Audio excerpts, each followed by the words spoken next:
বানিয়ে রাখলাম, ওটা রাতে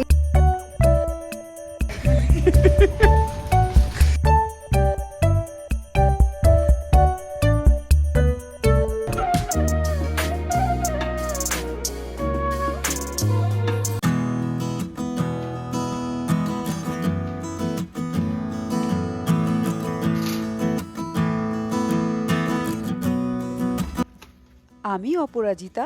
আমাদের কাহিনীতে তোমাদের সবাইকে অনেক ওয়েলকাম। কেমন আছো তোমরা সবাই? আমরা কিন্তু বেশ ভালো আছি।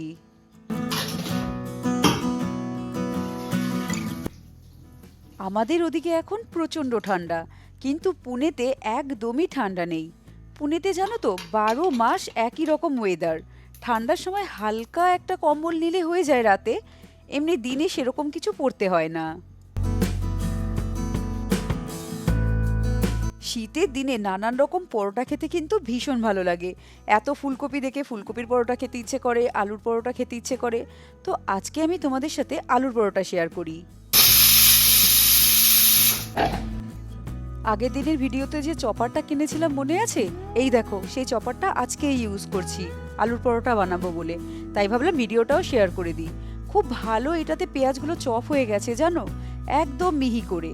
তো এখানে আলুর পরোটার জন্য কড়াইতে রিফাইন তেলে পেঁয়াজগুলো কুচি করে, লঙ্কা কুচি করে দিয়েছি, আর লবণ আর হলুদ সামান্য দিয়ে পেঁয়াজটা ভেজে নিয়েছি।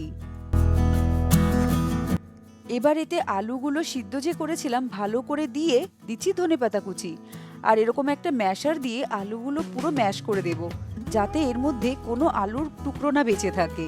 আলু পরোটা স্টাফিংটা বানিয়ে রাখলাম, ওটা রাতে এসে বানাবো, একটু ঠান্ডা হতে হবে স্টাফিংটা তারপরে। আর এখন ব্যাগ নিয়ে নিয়েছি, যাচ্ছি হচ্ছে ডিমার্ট। ডিমার্টে কিছু কিছু জিনিস আছে লাগবে, তো সেটাই এখন আনতে যাচ্ছি।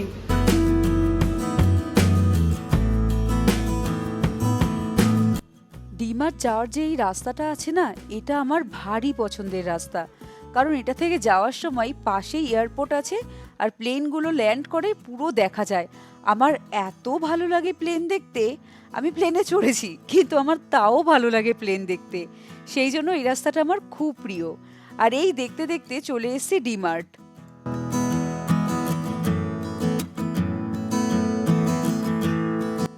এই ডিমার্টটা আমাদের বাড়ি থেকে কাছে কাছে মানে ওই 10-12 কিলোমিটার মতন ডিস্টেন্স। তো এইখানেই আমরা বেশিরভাগ শপিংয়ের জন্য আসি।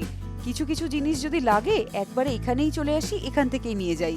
এখানে সব কিছু প্রচণ্ড সস্তা।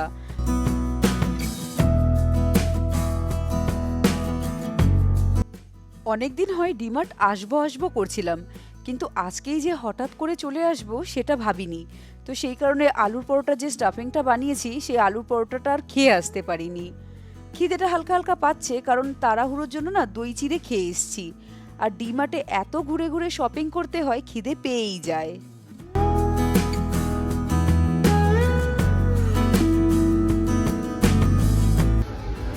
চাল নিয়েছি, চাল।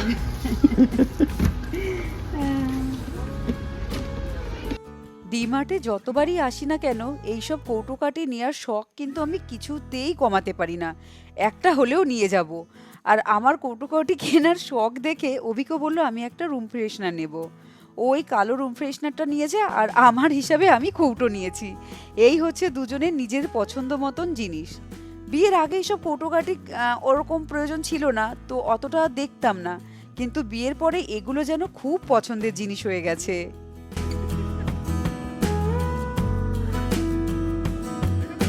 আজকে খুব তাড়াহুড়ো করে শপিং করেছি, কারণ বাড়িতে গিয়ে অভিককে অফিস করতে হবে, আর ও চান করেও আসেনি। সেই কারণে যেটুকু যেটুকু লিস্টে ছিল সেটুকুই কিনেছি। এই আসলাম ডিমার্ট থেকে, প্রচণ্ড টায়ার্ড হয়ে গেছি, কারণ দৌড়ে দৌড়ে যাতায়াত করতে হয়েছে। প্ল্যানে ছিল না জানো তো যে ডিমার্ট যাব, তো সেই হিসাবে সব কিছু করছিলাম। ভেবেছিলাম আলু পরোটা খেয়ে যাব, কিন্তু তাড়াহুড়ো চোটে আর গরম গরম আলু পরোটায় মানে আলু স্টাফিংয়ে আলু পরোটা হবে না বলে আর আলু পরোটা খাইনি, দই চিড়ে খেয়েই চলে গেছি। আর এখন খিদে খিদে পেয়েছে, এই ডিমার্ট থেকে আসলাম। এখন লাঞ্চটা থাকলে হয়তো লাঞ্চই খেয়ে নিতাম, এখন লাঞ্চ বানাতে হবে বলে লাঞ্চটা খেতে পারবো না, মানে খেতে সময় লাগবে। খুব খিদে পেয়েছে, ভুলভাল বকেই যাচ্ছি খিদের চোটে। এখন একটা আলু পরোটা বানিয়ে নিই আর তোমাদেরও দেখিয়ে দিই আলু পরোটাটা। চলো দেখবে, আর আমিও একটু খেয়ে নেব, খুব খিদে পেয়েছে। খেয়ে দিয়ে তারপর আবার লাঞ্চ রান্না করে খাবো, খুব খিদে পেয়েছে এখন। ডি-মার্টের সামনে কোনো খাওয়ার দোকান পাওয়া যায় না, শুধু পপকর্ন আর আইসক্রিম।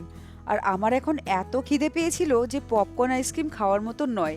তো বাড়িতে ভাগ্যিস আলু পরোটার স্টাফিংটাও বানিয়ে রেখে গেছিলাম, আর এখানে আটাও মেখে রেখেছি। সেই কারণে চটপট এসে আগে একটা নিজের জন্য আলু পরোটা তৈরি করে নিচ্ছি, আগে খেয়ে নিই। এত এত খিদে পেয়েছে যে এখন চান করে লাঞ্চ বানাবো, সেই আমার ধৈর্য শক্তি আর নেই।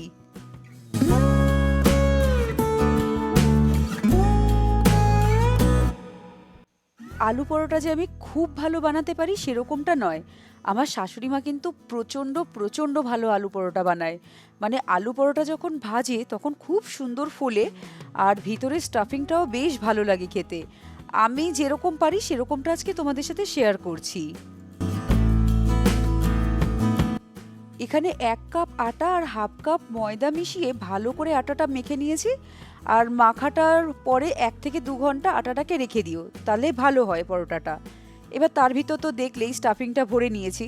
স্টাফিংটা ভরে নিয়ে জোড়া তাপ্তি দিয়ে কোনো রকমে পরোটাটা বেলেছি। বেলে এবার 2 পিঠ একটু সেঁকে নিয়ে তারপর সাদা তেল দিয়ে ভেজে নিলেই তৈরি হয়ে গেল আলু পরোটা। আলু পরোটার সাথে একটু আচার নিতে হয়, আর নিতে হয় দই। দইটাই মধ্যে ঘরে নেই, তাই আচারটা দিয়েই খাচ্ছি। ওহ, খেয়ে যে কি শান্তি, কি বলবো তোমাদের। এবার খাওয়া দাওয়া শেষ করে চান করে নিয়েছি, তারপর লাঞ্চটাও বানিয়ে নিয়েছি। লাঞ্চে নিয়েছিলাম ভাত, ধনেপাতা কুচি, পেঁয়াজ লঙ্কা, কারণ আমি এটা মাছ ভাজার তেল দিয়ে খাবো বলে। আর অভিকের জন্য বানিয়েছি এখানে মাছের ঝোল। আমার ভাজা মাছটা খেতে বেশি ভালো লাগে, আর ওর জন্য বানিয়ে দিয়েছিলাম ঝোল, আর সাথে মাছের মাথা দিয়ে মুড়ি ঘন্ট। ডিমার্ট থেকে এসে ভালোই রান্না বান্না করেছি দেখলে, মুড়িঘণ্ট আর মাছের ঝোল তাড়াহুড়ো করে ওটাই করেছি। আর এখন যাচ্ছি তোমার বাজার করতে। আর সন্ধেবেলা প্রতিদিনই মুড়ি খাই, আজকে অভিক বাড়িতে আছে, ভাবলাম অন্য কিছু একটু খাই। তো একটু কিছু খাবো এখন সন্ধেবেলার টাইমে। 8টা বাজে, আমাদের কাছে 8টা মানে সন্ধে, আমরা একটু লেটেই খাই সেই কারণে। তো সন্ধেবেলায় একটু টিফিন খাবো আর বাজারটা নিয়ে চলে আসবো।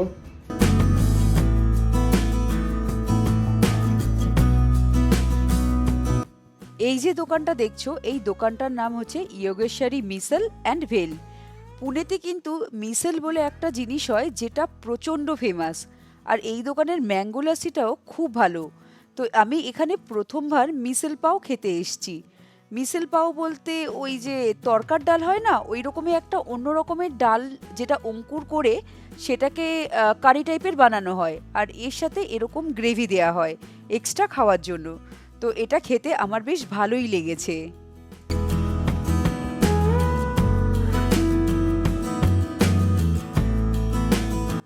তাহলে আজকের ভিডিওটা মিসেল পাও খেতে খেতেই শেষ করি।